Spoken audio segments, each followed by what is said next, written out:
ನಮ್ ಗಿಲ್ಲಿದು ಫೇವರಿಸಂ ಅಂತಿರಲ್ಲ, ನಮ್ ಗಿಲ್ಲಿದು ಫೇವರಿಸಂ ಅಲ್ಲ, ಹೀರೋಯಿಸಂ. ಹೆಂಗೆ ಅಂತಂದ್ರೆ ರಕ್ಷಿತಾ ಕಾವ್ಯನ 2 ಸತಿನೂ ಸಹ ಟಾರ್ಗೆಟ್ ಮಾಡಿ ನಾಮಿನೇಷನ್ ಮಾಡಿರೋದು ಎದ್ ಕಾಣಿಸ್ತಿದೆ.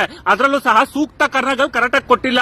ಇದನ್ನ ಗಮನಿಸಿದ ನಮ್ ಗಿಲ್ಲಿ ಕಾವ್ಯ ಫೋಟೋ ಹೊಡೆದಾಕ್ತೆ, ಬೇರೆಯವ್ರ ಫೋಟೋ ಹೊಡೆದಾಕಿ ನಾಮಿನೇಷನ್ ಮಾಡ್ದ. ಅದ್ರಲ್ಲಿ ಫೇವರಿಸಂ ಎಲ್ಲಿ ಬಂತು? ಹೀರೋಯಿಸಂ ತಾನೇ ಬಂದಿದ್ದು.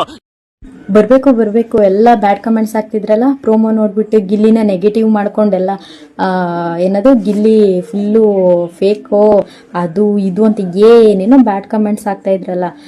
ಸ್ಪಂದನನ್ ಬಕೆಟಲ್ಲಿ ನೀರು ಜಾಸ್ತಿ ಇದ್ರೂ ಕಡಿಮೆ ಅಂತ ಹೇಳ್ಬಿಟ್ಟು ಕಾವ್ಯಂಗೆ ಇದು ಮಾಡ್ತಾನೆ ಗಿಲ್ಲಿ, ಹಂಗೆ ಹಿಂಗೆ ಅಂತ ಹೇಳ್ತಿದ್ರಲ್ಲ ಪ್ರೋಮೋ ನೋಡ್ಬಿಟ್ಟು.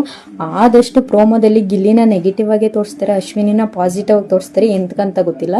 ಬಟ್ ನೀವು ಪ್ರೋಮೋ ನೋಡ್ಬಿಟ್ಟು ಗಿಲ್ಲಿನ ಅದು ಎಷ್ಟು ಯಾರು ಏನೇ ಮಾಡಿದ್ರು, ಎಷ್ಟೇ ನೆಗೆಟಿವ್ ಮಾಡಿದ್ರು, ಕೊನೆಗೆ ಗೆಲ್ಲೋದು ಗಿಲ್ಲಿನೇ. ಅವ್ನ ಡಿಸಿಷನ್ ಕರೆಕ್ಟಾಗಿ ಕೊಡ್ತಾ ಇದ್ದಾನೆ. ನಿಮ್ಗೇನ್ ಅನ್ಸುತ್ತೆ ಕಮೆಂಟ್ ಮಾಡಿ. ಹಾಯ್ ಗೈಸ್, ನಮಸ್ಕಾರ. ಗಿಲ್ಲಿ ಬಗ್ಗೆ ಏನ್ ಹೇಳ್ತಾರ ಗೊತ್ತಾ ಜನ? ಎಲ್ಲ ಕಾವ್ಯ ಸಪೋರ್ಟ್ ಮಾಡ್ತೀಯಾ, ಕಾವ್ಯಕ್ಕೆ ಸಪೋರ್ಟ್ ಮಾಡ್ತೀಯಾ ಅಂತ ಹೇಳ್ಬಿಡ್ತಾವ್ರೆ ಪ್ರೋಮೋ ನೋಡ್ಬಿಟ್ಟು. ನಾನ್ ಹೇಳೋದು ಒಂದೇ ಒಂದ್ ಮಾತ್ಬಿಟ್ಟು, ಟೀಸರ್ ನೋಡ್ಬಿಟ್ಟು ಫಿಲಿಂ ಹೆಂಗಿದೆ ಅಂತ ಹೇಳಕ್ ಆಗಲ್ಲ. ಅದೇ ತರಾನೇ ಎಪಿಸೋಡ್ ನೋಡಿ, ಎಪಿಸೋಡ್ ನೋಡಾದ್ಮೇಲೆ ಕಮೆಂಟ್ ಮಾಡಿ, ಆಯ್ತಾ? ವಿಡಿಯೋ ಇಷ್ಟ ಆಯ್ತ್ರೆ ಲೈಕ್ ಮಾಡಿ, ಸಪೋರ್ಟ್ ಮಾಡಿ, ಗಿಲ್ಲಿಗೆ ವೋಟ್ ಮಾಡಿ. Thank you, bye.